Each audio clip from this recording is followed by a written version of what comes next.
Some voices never really leave the world. They just wait for a quiet night and someone willing to listen. Tonight is not a documentary and not a biography. This is an imagined letter, written in the voice of Marilyn Monroe, inspired by the life they lived and the feelings they left behind. For a few minutes, we are not here to explain them. We are here to hear them. She wasn't just a woman who walked across a subway grate in a white dress. She was the walking contradiction America fell in love with, a luminous paradox. Who could make vulnerability look like power and loneliness look like stardom?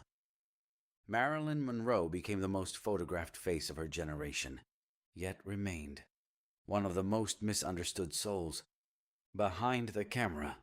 She was born Norma Jean, a girl who knew foster homes and uncertainty.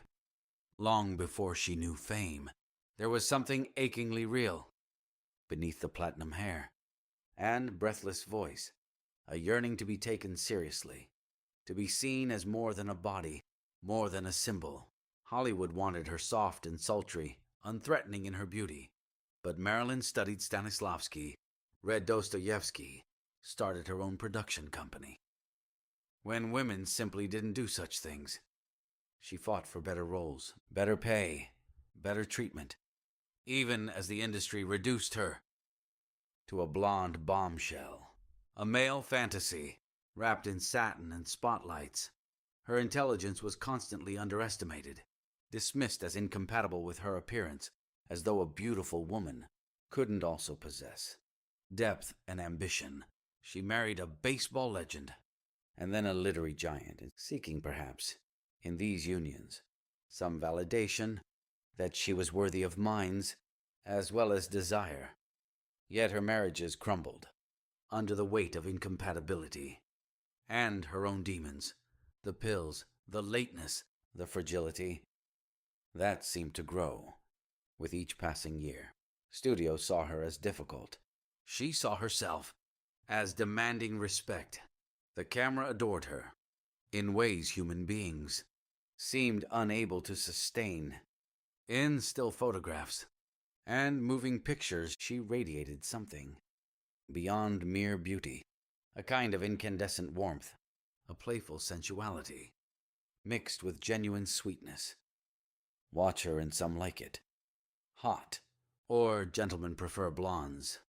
And you see not just comedy, but timing, intelligence, a woman who understood how to command a scene. Yet she battled anxiety and depression, sought therapy and medication, struggled with the very fame she'd worked so desperately to achieve. She lived in an era that worshipped her image, but couldn't quite handle her humanity. The 50s wanted women decorative and domestic. Marilyn became an icon of sexuality, but paid for it with constant objectification. She wanted children, but suffered miscarriages. She wanted artistic credibility, but was offered the same roles repeatedly. She wanted stability, but found herself surrounded by people who saw her as commodity, as ticket sales, as fantasy, rather than flesh and blood. When she died at 36, the world lost someone who had barely begun to discover what she might become. Beyond the bombshell, conspiracy theories swirled, as they always do, when someone bright burns out too young. But perhaps the simpler truth is sadder, that loneliness and pain and the peculiar cruelty of fame can break even the most luminous spirit. Her legacy endures, not despite her struggles, but intertwined with them. She represents both the American dream and its casualties, both empowerment and exploitation, both the power of image and its prison. Decades after her death, her face still sells magazines, adorns walls, inspires artists. She wanted to be remembered, to matter, to be more than just another pretty face. And in that, at least, she succeeded beyond measure. Marilyn Monroe became immortal, though one suspects she would have preferred simply to have been happy. And now, her words just for you. Hello, darling. I hope you don't mind me calling you that. I called everyone darling, even when my heart was breaking. I want to talk to you for a moment. Just you and me. The way I wished someone would have really talked to me when I was still figuring out who Norma Jean was supposed to become. They told me to be Marilyn, so I became her. And she was beautiful and desired, and everything a girl from nowhere could dream of being. But somewhere along the way, I forgot that Norma Jean was still in there, still hoping someone would love her, without the makeup, without the cameras, without the performance. You probably know my face better than you know your neighbors. Funny, isn't it? I'm everywhere. On posters, on calendars, in old films that flicker late at night. And yet I wonder if anyone really knew me at all. They knew what I looked like in that white dress, with the wind blowing up around my legs.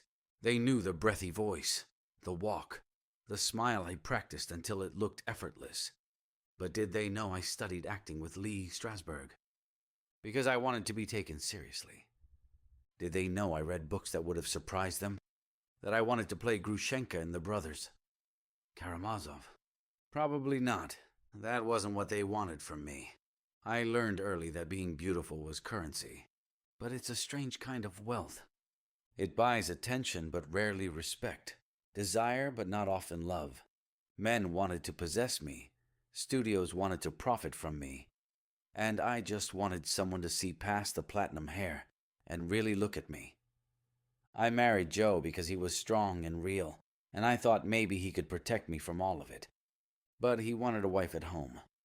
And I was becoming someone who couldn't just disappear into domesticity.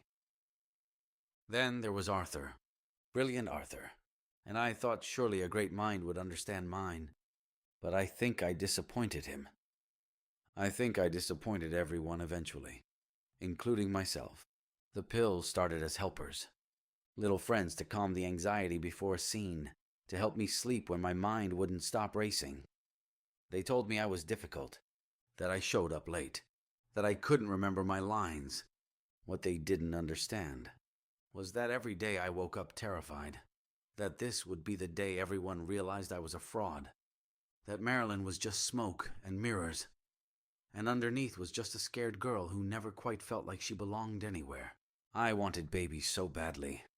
I wanted to create something real, something that wasn't about image or performance, just pure love. But my body betrayed me there too, and each loss felt like the universe confirming what I'd always suspected, that I wasn't meant for normal happiness, for the simple joys other women seem to have so easily. Maybe I was only meant to be looked at, to be desired from a distance, to exist as fantasy rather than flesh. Here's what I wish I could tell you. What I wish someone had told me. You are not your image. You are not what others project onto you. You are not the sum of their desires or their disappointments. I spent so long trying to be what everyone else needed me to be, that I lost track of what I needed for myself. I thought if I was beautiful enough, sexy enough, famous enough, maybe then I'd finally feel worthy. But worthiness doesn't work that way, does it? It has to come from somewhere deeper. Somewhere that has nothing to do with how you look in photographs, or whether people want you. If you're someone who feels misunderstood, who feels like people only see your surface and miss everything underneath, I understand. I spent my whole life feeling that way. The loneliest thing in the world is being surrounded by people who desire you but don't actually know you. They loved Marilyn Monroe, but I'm not sure they would have loved Norma Jean, and I never quite figured out how to introduce them to each other. Don't let anyone reduce you to one thing. Don't let them tell you that because you're beautiful, you can't be smart, or because you're soft, you can't be strong. I tried to tell them I was more than what they saw. But the machinery of Hollywood is powerful, and it wants what it wants. Still, I started my own production company. I fought for better contracts. I studied my craft seriously. Even when they laughed, I kept trying. Maybe that's all any of us can do. Keep asserting our full humanity even when the world wants to simplify us. Be gentle with yourself. I wasn't. I pushed and criticized and medicated and kept performing even when everything inside me was screaming to stop. You can't outrun your pain, sweetheart. It follows you into every room, every relationship, every success. The only way through it is through it. If you're struggling, please reach out. Don't handle it alone like I did. There's no shame in needing help. I hope you know you're valuable beyond what you produce, beyond how you look, beyond what you achieve. You're valuable simply because you exist. I wish I'd believed that. I wish I'd known being Norma Jean was always enough. Maybe that's what I'd want you to remember. You don't have to be perfect. You only have to be real. Take care of yourself, darling. Be kinder to yourself than I was to me. With all the love.